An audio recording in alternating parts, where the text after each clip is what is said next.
So we didn't have to wait very long, as Gold and Silver Rangers, Insect and Beetle Zords are here. From Hasbro's Power Rangers Beast Morphers, the Gold and Silver converting Zords are now available at Smith's Toys in the UK and soon to be held by The Entertainer as well. They add several more new ways to play with the line as a whole, so let's dive into the toy history. Now, I don't know about you, but back in my day, additional Rangers Zord releases were staggered. They weren't all released in the same week. They certainly were in Japan when released by Bandai Japan for the 2012 Go Busters incarnations. But if you think about it in terms of this year's brand new arrangement and Hasbro being the Power Rangers' new main toy licensee, then they kind of already have been staggered into the fall release calendar. Hasbro's been steadily releasing Beast Morphers toys since April, in America at least, but they weren't quite ready to go with the converting Zords. Yes, they had them on display in February at the New York Toy Fair, but they must have been getting manufactured at that point because it was too late to ask stores to carry £30 or $30 individual Zords over the summer. You get into the lucrative Christmas market though, and suddenly it starts making sense that Hasbro's asking retailers to carry 5 individually boxed Zords. Also, the 2 variations of double and triple converting Zords means they can case them up in a way that's less risky to retailers because they're getting a variation rather than each colour in massive quantities. Now, I'm sure future seasons won't follow this pattern of releasing all the Zords at once, but I do like how Hasbro have done it this year because I did want everything immediately, and we've been waiting 7 years. It's slightly reminiscent of the 2017 movie's awful individual Dino Zords, except with the Beast Morphers Zords you don't need all 5 of them before you can even combine anything. With Gold and Silver, you get another Megazord all of their own. The designs. So call me crazy, but even in these two, I'm still seeing more references to Power Rangers Megazord past. The most obvious callback is to the Thunder Rangers from Power Rangers Ninja Storm, and their 2 insect-based Zords which combine to form their own dark-looking Megazord. Well, here we have a combination for 2 more brothers, this time called the Striker Megazord, with a similar colour scheme, and it's full of firepower. Not to skip ahead too much, but in Ultrazord mode, I'm reminded of combos like the T-Rex Terror Charge formation in the backpack, and I can't not see Wild Force and Ultimate Legendary Megazord in that 5-pronged headgear. The individual modes for the 2 Zords have vehicle modes just like the 3 main Beast Zords, and you get a wrecker truck with a crane on and a fighter jet. For these 2 there's no headpiece gimmick though, as in the show there's no linked in Beast bots in these Zords, even though a Beast bot is technically piloting one of them. Another reason for this is because their Beast modes don't have proper heads, because they're based on insects. Gold has a Mantis form, and Silver has a Scarab Beetle form. This is actually a rename of what they were in Japan, where Gold was a Rhinoceros Beetle and Silver was a Stag Beetle. I think like most people it would have been quicker and easier if both of them had been beetles rather than the larger one being based on an even smaller insect. But breathe, let's move on and be thankful that we've got them in the first place. Mantis is definitely not the worst Zord rename in Power Rangers history. Comment below if you can think of one worse.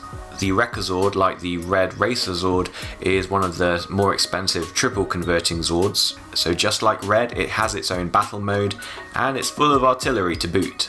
I remember when I first saw the Wreckazord in footage from the show and of the Bandai Japan toy line, and I thought, ugh, what a mess. There's so much blockiness and not a lot of detail. It didn't seem to be as well crafted as the Red Racer or even the Blue Wheeler Zord.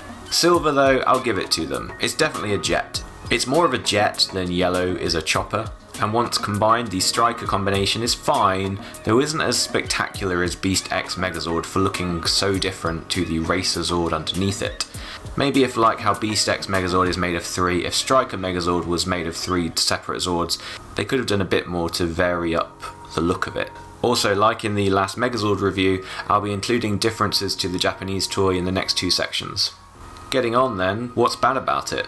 Well, for the Silver Jet Zord, those of you who watched the live stream will know just how much I detest the Silver Ultrazord helmet when it's clipped on the back. It has serious wobble because the connection is so shallow and not very tight. That makes 2 Zords after the Red Racer where something clipped on the back causes a lot of frustration. Also, the side pieces only friction on, they don't really clip on.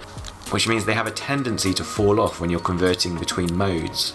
The paint application of silver and of the red insect eyes leaves a bit more QC to be desired as well.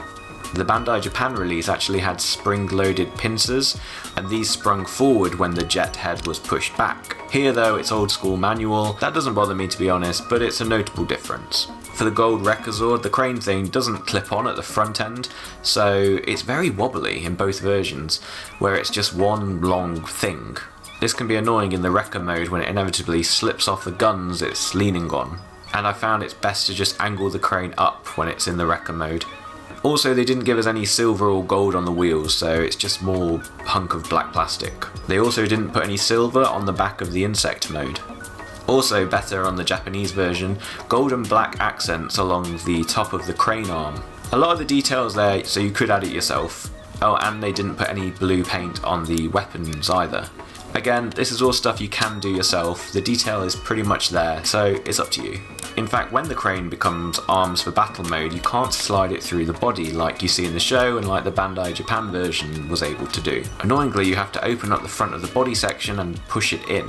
For the Striker Megazord combination, uncovering that visor is quite difficult to get to, because his shoulder pads are in the way. Also, the new chest piece, the jet turbine, clips on very loosely, and you don't get a say about that. That's just how it is. Overall, there's just less paint than the Go Busters version, and the chest pieces for both the Rekazord battle mode and the Striker Megazord combination have really suffered for this. We were spoilt with articulation in Beast X Megazord, and notably Striker has a lot less.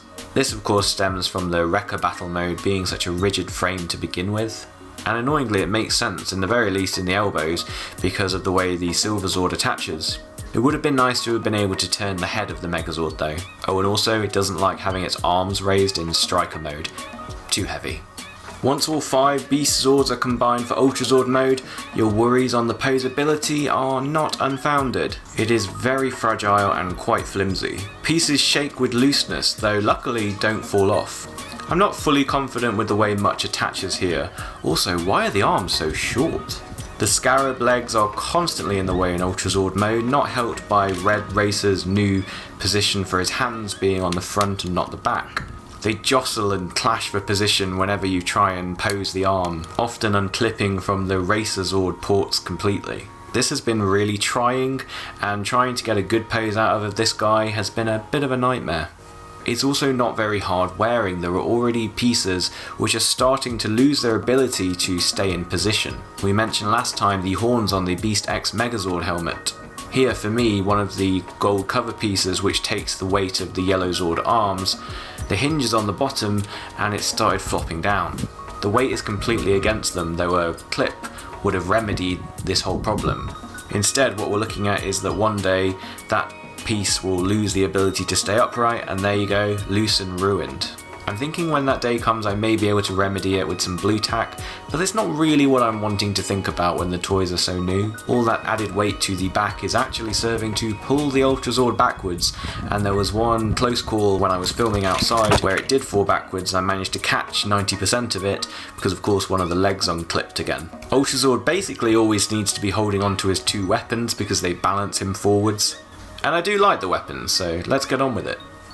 Meanwhile, what's great about it?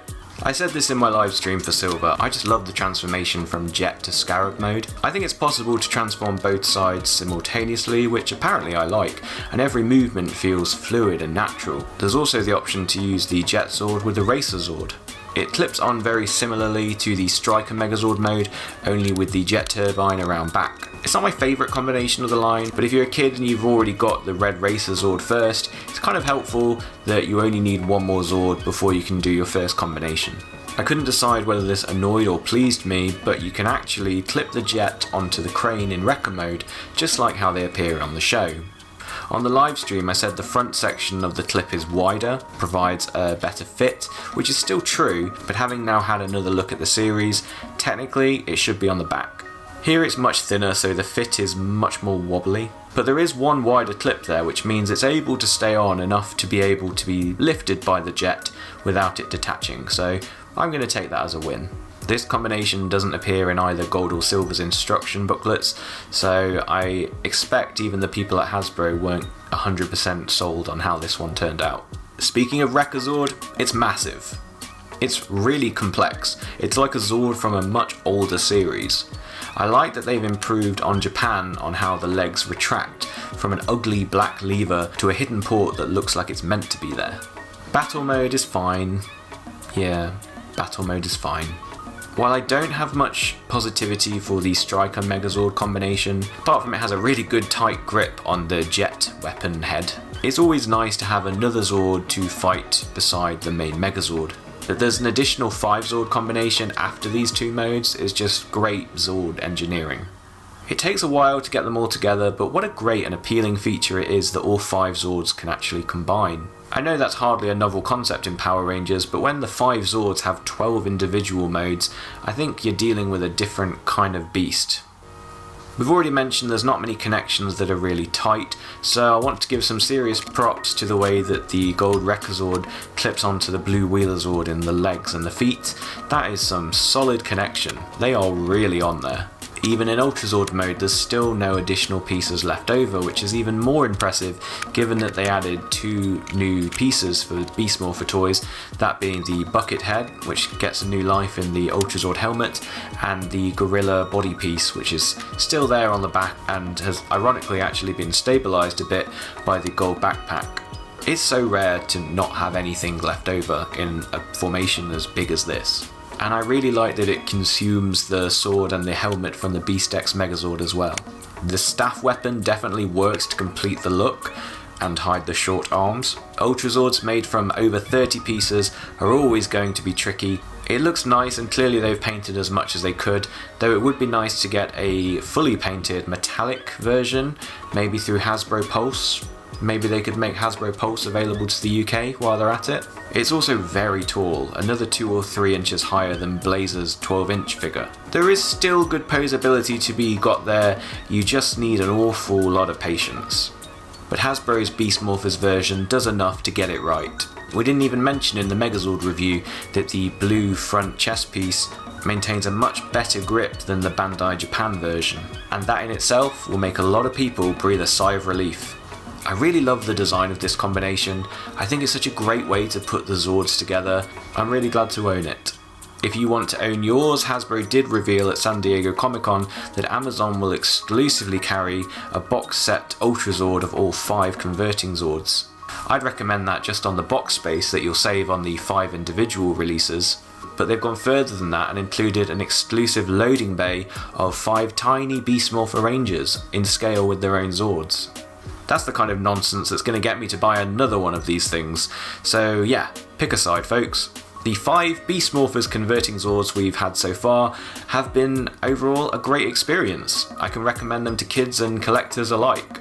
They still feel like Power Rangers toys, but definitely from a new perspective. And let's look forward to that triple converting Lion Zord next year, hey? So what do you think about the Beast X Ultrazord? Is it better or worse than you expected? And also go and check this guy out on my Instagram at PowerRangergram.